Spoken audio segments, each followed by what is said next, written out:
Hello ladies and gentlemen, Keaton here and welcome to Nuclear Throne update number 76. For those of you who do not know, this is the one time a week where we here at Tengu Drop take a look at the latest Nuclear Throne update, grab that changelog, put it into video format for your viewing pleasure, and show you as much as possible. With that said, before we head into update number 76, let's quickly recap what happened in update number 75. Update number 75 resumed focus on the interface overhaul, updating the game over screen with severed heads and tweaks to the character select screen. Golden weapons were tweaked, grenade weapons were rebalanced, and the lab's loop boss had its HP scaled with loops. Now that we're all caught up, let's check out update number 76. Update number 76 introduces a new chicken to the game, one without the ability to slow down time.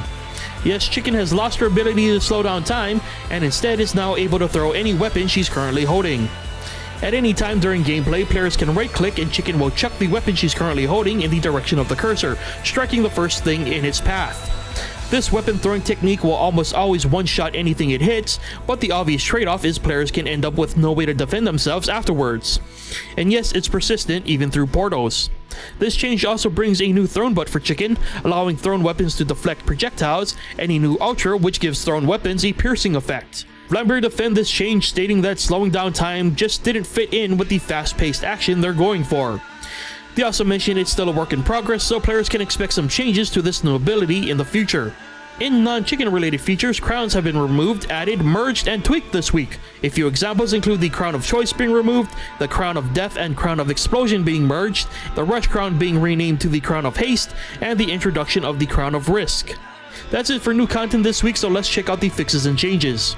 The pull for portals has been reduced this week, allowing players a larger chance to avoid being immediately whisked away to the next level.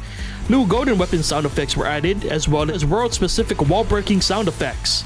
Snowbots and Wolves' HP have been decreased, IDPD drop more ammo and health, golden scorpions now have a range limit, and now horror drops even more rads when killed. Apparently that last one is really important.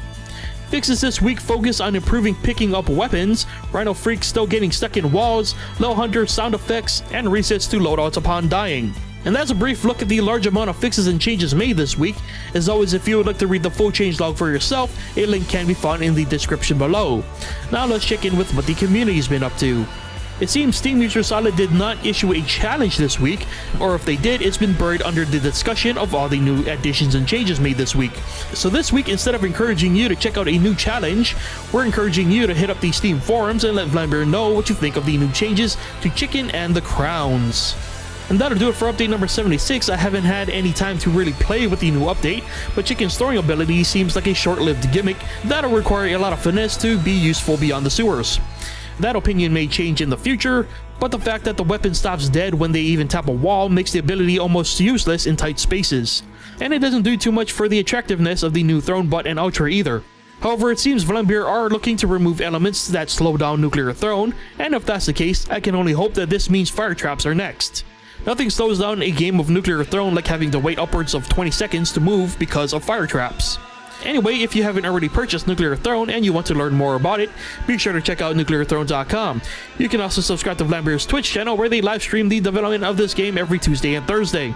Subscribing gives you access to Nuclear Throne emoticons to use on twitch.tv as well as a Steam copy of the game. And of course, we here at Tengu Drop do our best to cover the latest Nuclear Throne update every weekend or whenever it's released. And we also do a playthrough every Thursday called Nuclear Throne Roulette.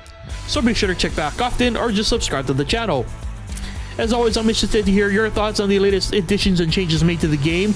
How do you feel about the new Chicken? How do you feel about the tweaks to the crowns? Be sure to leave your thoughts in the comment section below. Thank you for watching, hope you enjoyed it, hope it was informative, and I'll see you guys next week, or whenever the next update is released. Bye!